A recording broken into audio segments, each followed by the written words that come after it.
nila, no, na financial assistance from the DSWD.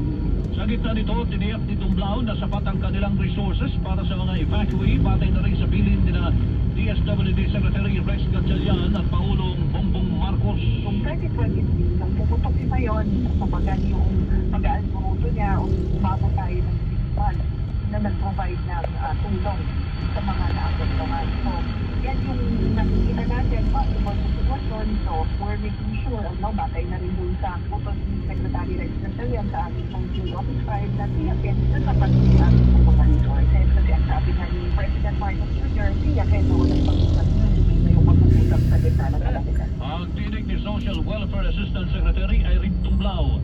Sa kasalukuyan ay nasa mahigit sa 1,100 pamilya o katumbas sa mahigit sa 4,000 individual ang pansamantalang tumutuloy sa mga evacuation center.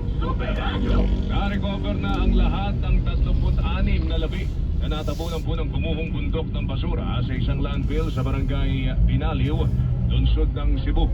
Ayon kay Councilor Dave Tumulak, chairman po ng Cebu City Disaster Risk Reduction Management Office, pasado alas 5:41 ng umaga kahapon nang matagpuan ng mga matagpuan ng mga otoridad ang huling labi.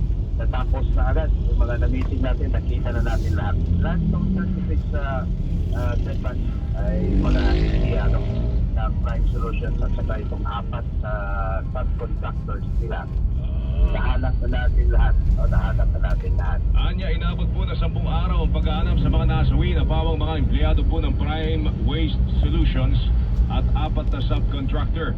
Sa ngayon ay patuloy ang isinasagawang investigasyon ng Department of Environment and Natural Resources, DNR, sa naganap na trahedya. Well po, yung DNR, nag-investigate sila kasi ongoing yung investigation sa DNR. Pagkatapos nito, papasok din yung mga law enforcement agencies. Kung ano talaga ang nangyayari. Pinig po ni Councilor Dave Tumulak, Chairman, Cebu City Disaster Risk Reduction and Management Office. Kayo'y nakikinig sa Super Balita sa Umaga Nationwide. Ako mga kapuso, pagsasapit po ang bagong taon ay marami ho sa atin merong mga New Year's resolution na magiging maingat na po sila sa kanilang kalusugan. Agree ho tayo dyan, lalo na ngayon na mahirap po ang buhay. Ang mabuting kalusugan ang ating puhunan araw-araw. Kaya ang paalala po ng Unilab na ating po pinagkakatiwalaang kapartner sa kalusugan, pumili po ng gamot at vitamina na talagang pinag-aaralan po ng mga eksperto at dumaan sa maraming pagsusuri para siguradong safe at effective.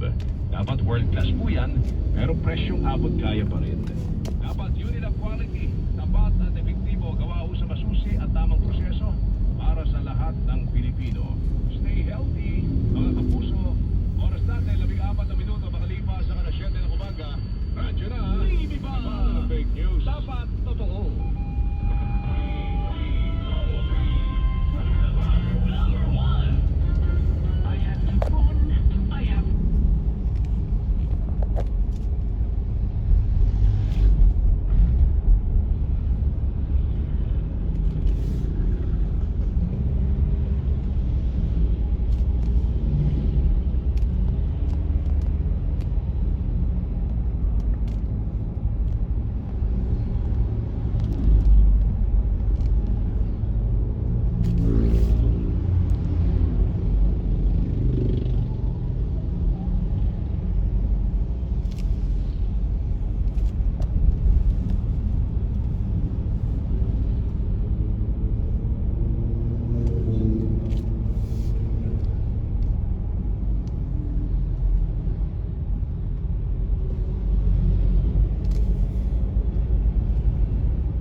Pangit na resort. Pangit na resort.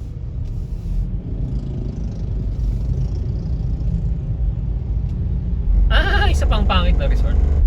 Isa pang pangit na resort. Pangit na resort. Pangit na resort.